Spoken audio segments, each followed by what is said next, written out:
Hello, hello! My name is Callista, and welcome back to Pillars of Eternity.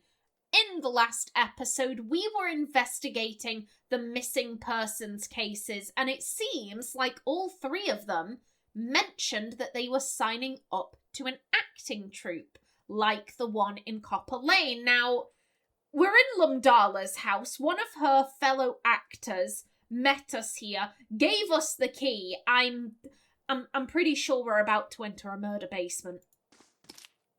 I don't think this is gonna be good. Yeah, there are the stairs down. Oh, Nelly, okay. Excuse you. What is this? What did I leave behind? Cocoa beans. Okay. 1 second. Okay, you know what? I'll take a peek. Just in case there's anything hidden. Yeah, I grabbed you when I was here before.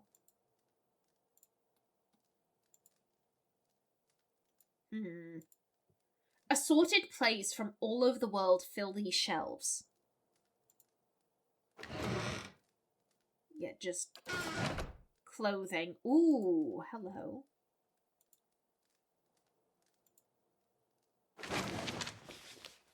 The Light of Dawn, a Red Seren morality play, part 2, Compassion and Judgment. We'll read that in a Consider bit. it done. Let's see, what's back here? There. What did I tell you?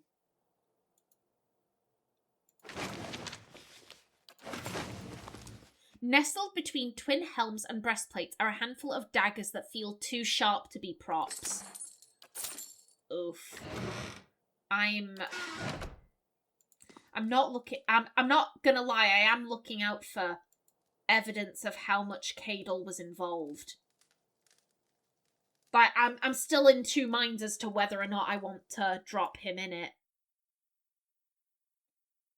Because if he just thought he was joining an acting troupe, like, you know, he thought this was something innocent, and then, oh, Lord.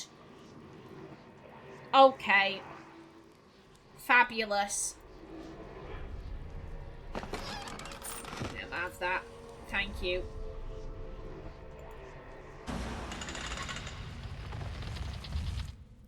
Oh! Oh, shit!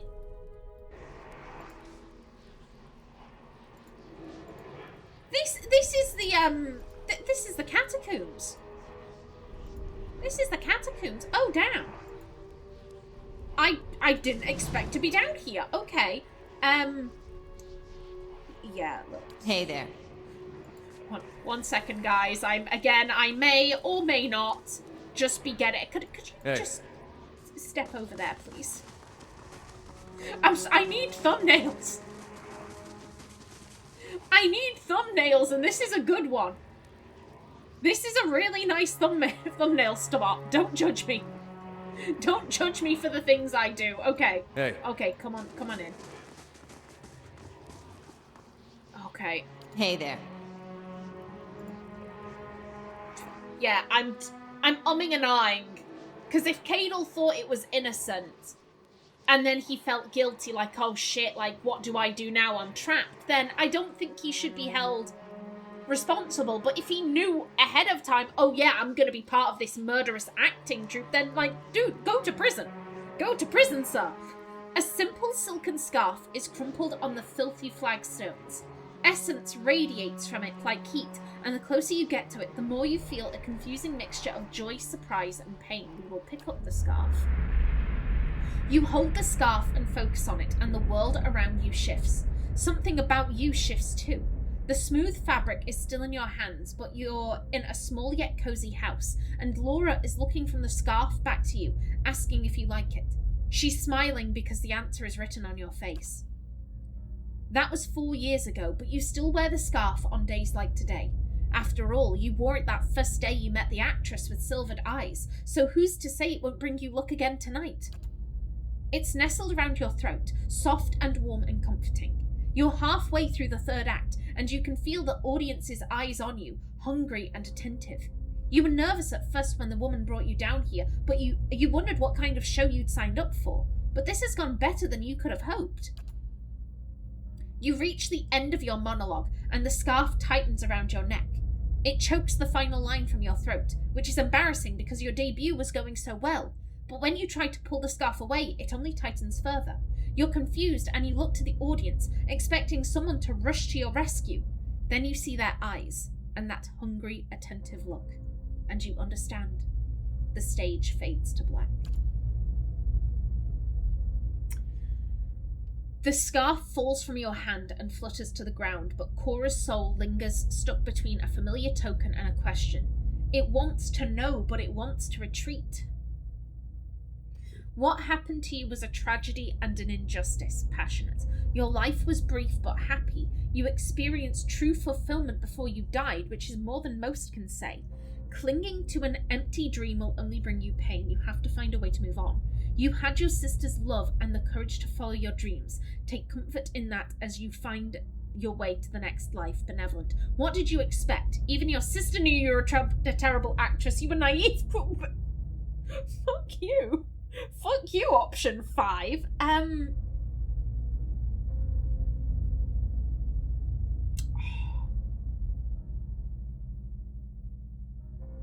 This is... In so many ways, I think this would make Ximena feel uncomfortable. I've said this before, Ximena ruins lives.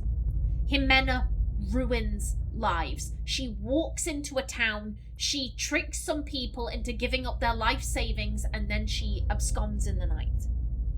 And she never sticks around to see the tragedy that occurs in her wake.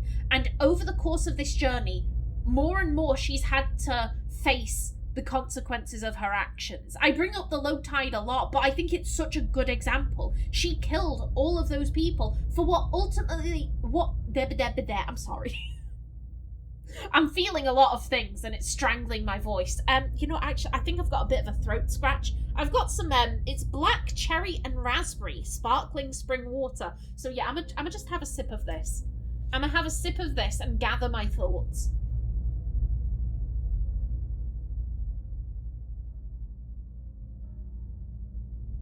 That is nice.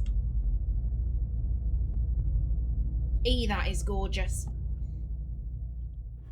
Reminds me of the cherry slushies I used to get at the cinema when I was a very little girl. Okay, yeah. Ximena chose to kill the low tide because she was avoiding a fight. And then at the end of it, the guy fought her all the same. Like, that was horrific. And now, because what happened to Cora, she was manipulated. She was sold a lie. What does Ximena do? She manipulates. She sells lies. Cora could just as very well have been a victim of Ximena's. Of course, Ximena doesn't kill people in front of an audience. She would have just stolen her money, but seeing this young, naive soul so distressed, it's stuck in this basement because it doesn't want to leave the scarf. But it also wants to retreat, but it doesn't want to leave, and blah, blah, blah, blah, blah. It's forcing Ximena to look like, see, this is what manipulation does. This is what manipulation does. You ruin lives. Just because you don't choke them out yourself, just because you don't hold the dagger, doesn't mean that their lives aren't irreparably ruined. Like, it doesn't mean that that ruin isn't on your hands just because you're not the one doing it personally. You've already left by that point. Like, the consequences that follow are still yours. Like, am I making any kind of sense? I feel like I'm talking absolute bollocks. I feel like I'm talking mad shit, but like, in my head I get what I'm saying. I'm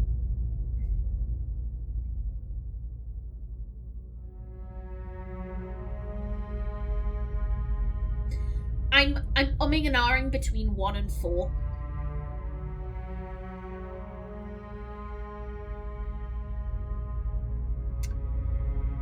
Because this was a tragedy and an injustice, but I think that this is making Ximena feel very uncomfortable. She's thinking, how many people did I ruin their lives to the point where they ended their lives? Or, you know, just something awful happened to them. Is that my fault? Well, yes it is, but do I want to face that reality? Like, she's on the cusp of it. She's on the cusp of it, I think. It's one thing to look at what happened with the low tide, it's another to look at everything she did before this. Her entire life. Literally her entire life, because when she came out of the womb and her parents saw that she was moon godlike, they immediately started involving her in their schemes, in their cons. She has literally been ruining lives since the moment she was born. It's a lot of guilt to deal with, and she's never felt guilty, and right now she's having to face that, like, oh shit, like, this, the consequences of my actions. I never thought about it before, and now I'm thinking about it. Oh, Jesus. Yeah, I don't think I can go with number one, because Ximena is still trying to, like, no, I don't need to feel guilt about this. I don't need to feel guilt about this. I don't want to look at what I've done. I don't want to see what happened to Cora and see any kind of similarities in my own history. I don't want to see that. I don't want to see that. You had your sister's love and the courage to follow your dreams. Take comfort in that as you find your way to the next life. The soul glows with warmth before fading back into the fabric of the scarf. Oh! Lumdala emerges from the shadows, her silvered eyes glowing in the darkness. Well, well, if it isn't our friend from Dunrid Row. What do you want? Attack. You'll pay for what you've done to these people. Aggressive. How do you know Dunrid Row hired me? You're a monster. How could you do that to these people? Passionate. Stay silent. So stoic.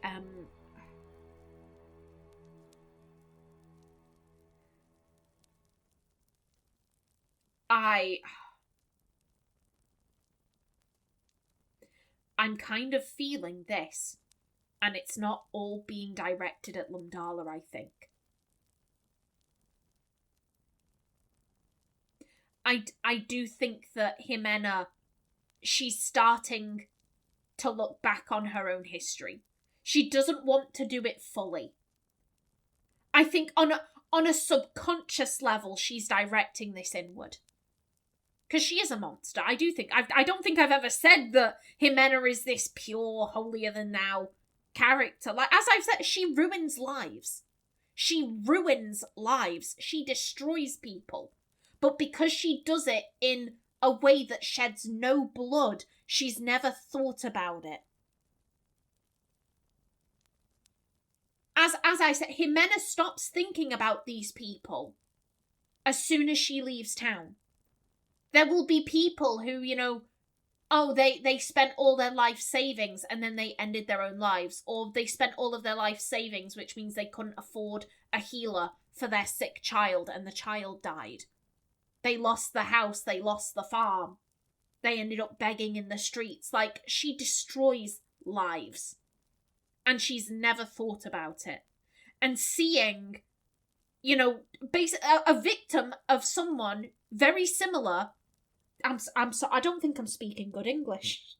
I don't know what's wrong with me today. I do apologise. But seeing someone very similar to her own victims, it's forcing Ximena to face the reality of what she's done with her life. You're a monster. How could you do this to these people? She waves a manicured hand. Quite easily. My patrons appreciate true art and they pay well for it. The actors, on the other hand, she shrugs. They were nobodies. In death, I gave them purpose. Is this not telling that the authorities never bothered to look for them? Oof. Consider this your last point. That's a good line. I've said before that Ximena will always try and talk her way out of a situation. I think no matter what, this is going to end with a fight, but what do you want?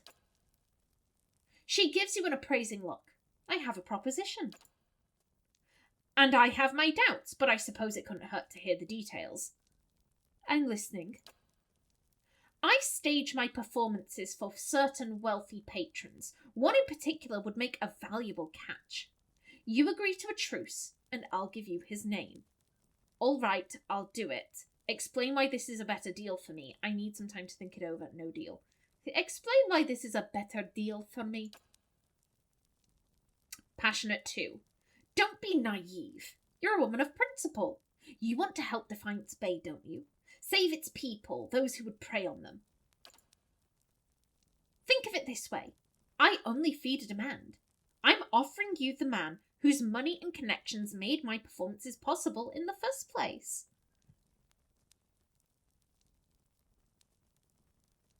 Shit.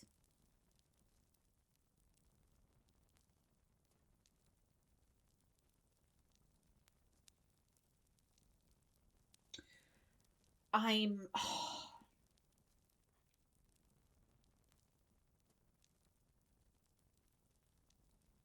don't know. I don't know. I think I said before, Ximena doesn't plan large scale. She thinks very small scale. My gut instinct is this is the woman. Oh, that's a thought. Oh, shit.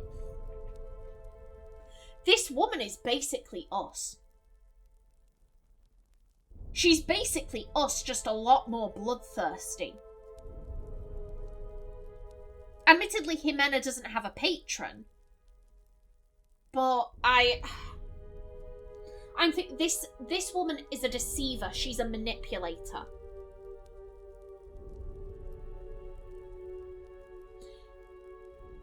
Ximena is starting to realise that the way she's gone about her life has been shitty as hell.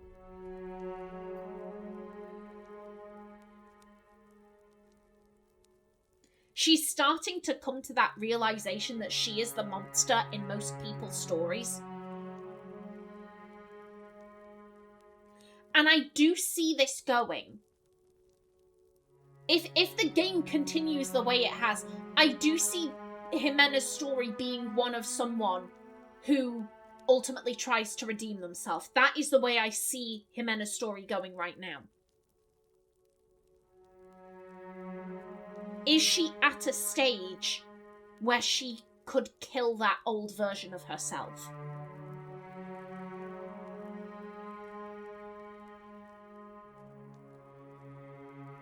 That's what I'm thinking.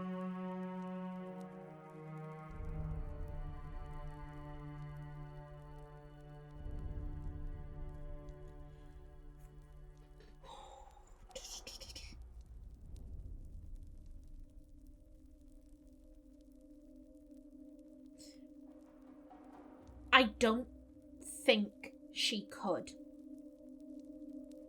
I think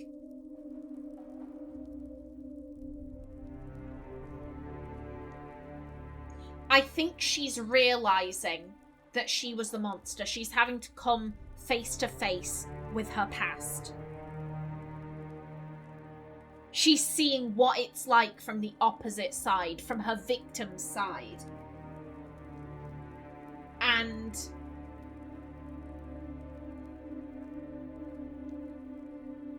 I don't think she's ready to fully shed her previous skin, if that makes any kind of sense. I don't think she's ready to fully shed that.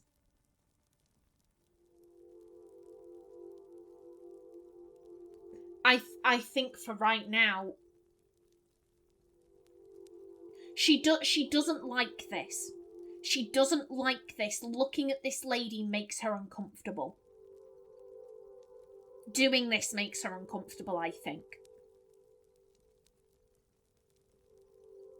But I think for right now, she's still learning. She's still processing. and she's gonna let, basically, the bloodthirsty version of herself go. We'll confront that version of us. Not Lumdala specifically, but that's what I'm thinking. We'll confront ourselves eventually. For right now, I don't think she feels comfortable doing that. Alright, I'll do it. Excellent.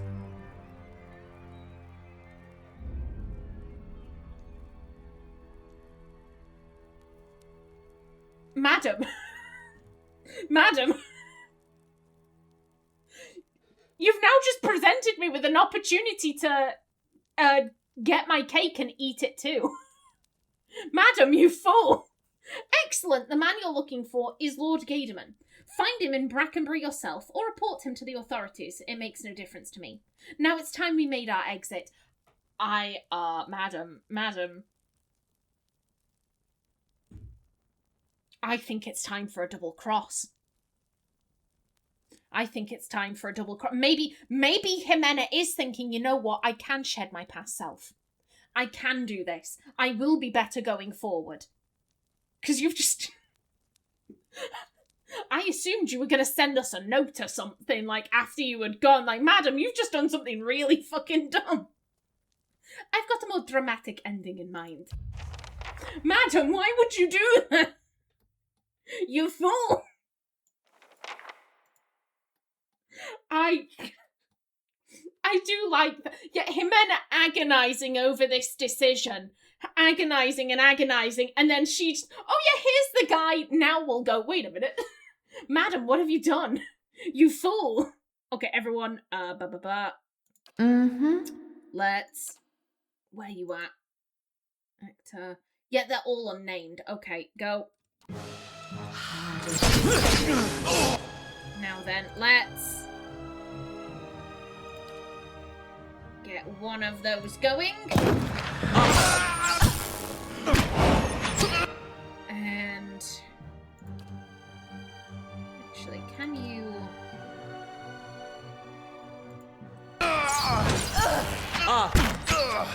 And she's dead. Okay, you guys on then. Buddy. Ready, Watcher. Help him out.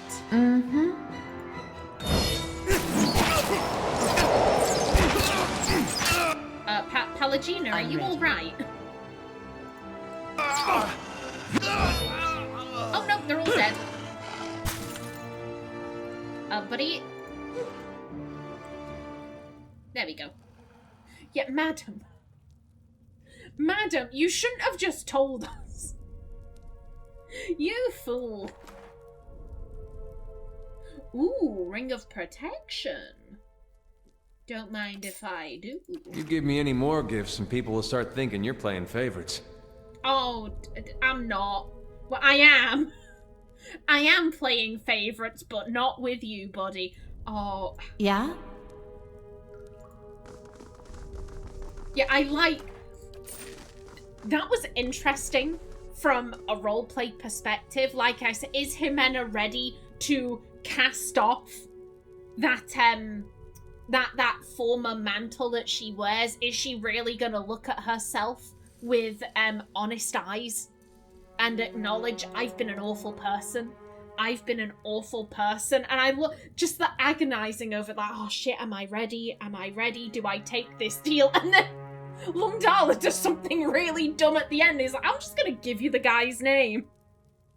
It's like, madam, you fool.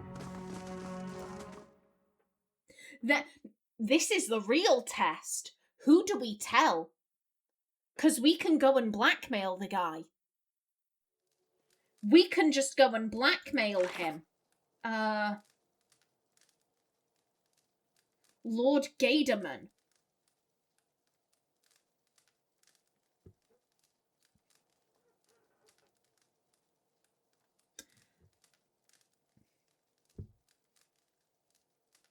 I'm actually drawn to going to Dunrid Row. I do think this is the start, the true start of Ximena's quest to be a better person. She could go and blackmail this guy. She could go and blackmail him. Yeah, Brackenbury. But then what happens? He can keep holding these performances. There'll always be someone who is going to take advantage of the little guy. There's always going to be someone who's going to do that. Oh, don't ignore him. Ignore him. We don't need to look at him. Yeah, there's always going to be someone who will take advantage of the little guy. So if we blackmail him, people will still get manipulated, people will still be killed. If we go to Dunroad Road, that's how change will actually happen. And I do think Ximena, maybe this is Jimena's, like, first step. I'm never going to be able to make it up to all of the people I conned over the years, but maybe I can stop it from happening here. Maybe I can prevent another Cora from happening. How do you do? Curran pricks up his ears. Back with news, perhaps. I've found the missing people. Yes, you've been all over Defiant Space since we last spoke. His alert eyes search you. What did you find? They were all murdered. A woman named Lumdala killed them as part of her performances. Honest. Certain wealthy theatre patrons have been paying to watch performances in which actors are murdered. One of the foremost members is Lord Gaderman. A lot, actually. A woman named Lumdala has been staging performances in which actors are murdered. Lord Gaderman is one of her most prominent patrons. Yeah, we're name-dropping everyone. We're name-dropping everyone. A lot, actually. A woman named Lumdala has been staging performances in which actors are murdered. Lord Gaderman is one of her most prominent patrons. He hisses. Something big. I knew it. I'll send my men after them right away. Things got messy, I'm afraid. Curran's brow furrows. Most unfortunate. No doubt they could have enlightened us with many intriguing connections. We'll just have to gather what we can from any remains you've left. You've been a resourceful investigator, and your shrewdness... Ooh. And your shrewdness has helped resolve a most troublesome case, and saved many lives, I'm sure. It was worth it to put a stop to those heinous crimes. Passionate. Shrug. I'll be on my way. Stoic. Glad I could help. About my pain. There's something else. Lumdala had an associate named Cadel.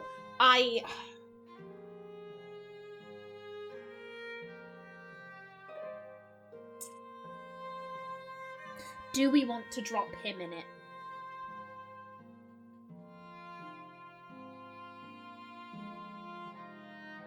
I got honest vibes from him.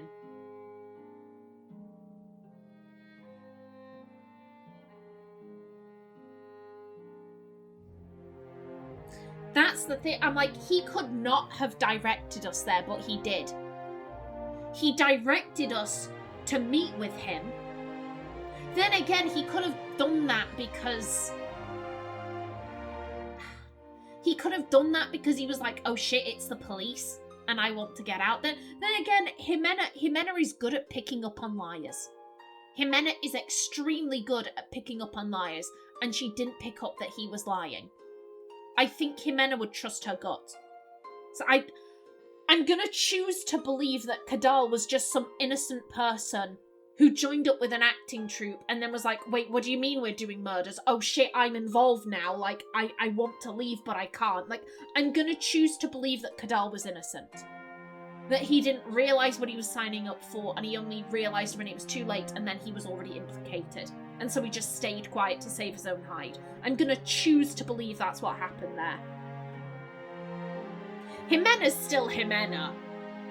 She's the better person, but she's not had a personality transplant. She still wants to get paid. About my payment? Of course, you've certainly saved us a lot of work. Here, take this. Pleasure doing business with you. Ximena.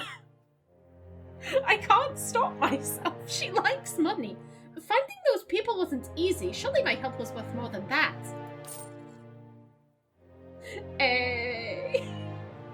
I'm authorized to give you a little more. Current scratches behind an ear. Without your help, this would have sat on the books for a very long time. Defiance Bay, moderate positive. Yeah, I definitely think Ximena is going to... She's going to improve moving forwards, but she's still Ximena. She still lies. She still wants money. But I definitely get the feeling that... I get the feeling that going forwards, one of two things is going to happen. I think either she's going to become kind of more of a Robin Hood-esque figure, not necessarily giving to the poor, but, you know, going after the wealthy, rather than just going after anyone. You know, going after people like, okay, I know these people can take a financial hit and nothing bad is going to happen to them. I'm only going to squeeze them for a little bit of their money rather than a lot of it. She's either gonna go like that, or she's gonna, like, as I said before, she could just give tours around Cad Nua. She could rent out rooms in the Bright Hollow. She could become like a legitimately employed person. Like, it does depend how the rest of the game is gonna go, but I liked that case. I liked that quest. That was good. That was a really good way of shining a mirror at Ximena and saying, see, this is what people like you do. This is what people like you do. That was cool. That was really cool. Okie doke. Now then, I am out of time for this episode. In the next one, I'm wondering if we can go back to Oli, Elga, and Laura, just to see if we can talk to them about what happened to their friends and family. And after that, I'm going to go to Cad Nua so we can speak to this Animance and we can pick up Karna. Karna has some stuff. Karna has some stuff we need to give him, so it's about high time we do that. And then I think we'll be heading back to Lady Webb. I'm pretty sure that's the only thing we have left to do is fill her in on what the Len Key's been up to. But until then, please remember to like if you enjoyed, leave a comment below, and if you wanted to subscribe, it would be very much appreciated. A special thanks to my channel members such as SM2K, Christopher K. Davies, CGG, The Named User, and Kevin Bicknell. I've been Callista. Thanks for watching, and see you in the next episode.